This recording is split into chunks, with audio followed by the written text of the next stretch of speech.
Alright Brian, how's it going? I'm going to try run you through setting up this extra oscillator with the analog 4.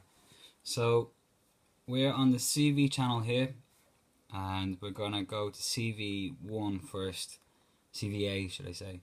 So you press function and CVA, that menu comes up. You want to make sure that note 1 is set to C2 and the voltage is set to 1.250. And you want to set note 2 to C4 and make sure the voltage is 3.250.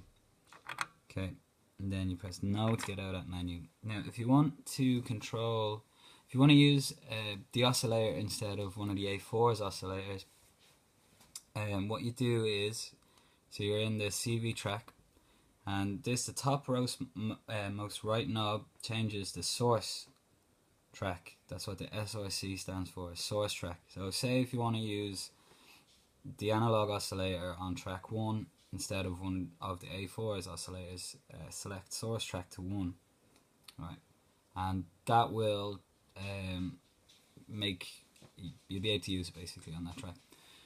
Right, so when you have that down, I'll just show you what it sounds like anyway. You have the oscillator, the extra oscillator connected into, you know, the ins and right, or left in and right in, right? But you've got to make sure the volume is down on the channel that you have it in, right? So for instance, that's what it sounds like if you have the volume up on the effects channel, but you want to make sure that's down, right? So that's fine, they're all down.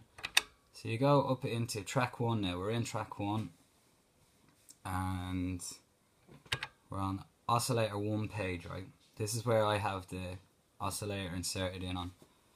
So the bottom most right knob checks the what the waveform is, a waveform. Right, so for instance, this is the analog 4's oscillator.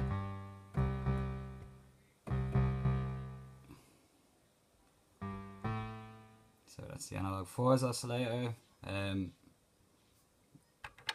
On track 2, I'll just make sure everything is set up.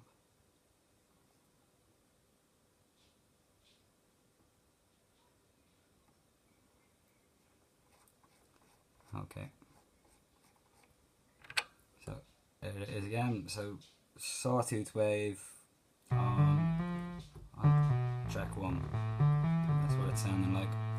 Now we'll change the wave to internal input, like left, and that's what the System X oscillator sounds like. It instantly sounds much more beefier and more alive because it's a VCO, not a DCO. So there's that anyway. And then I suppose bring in the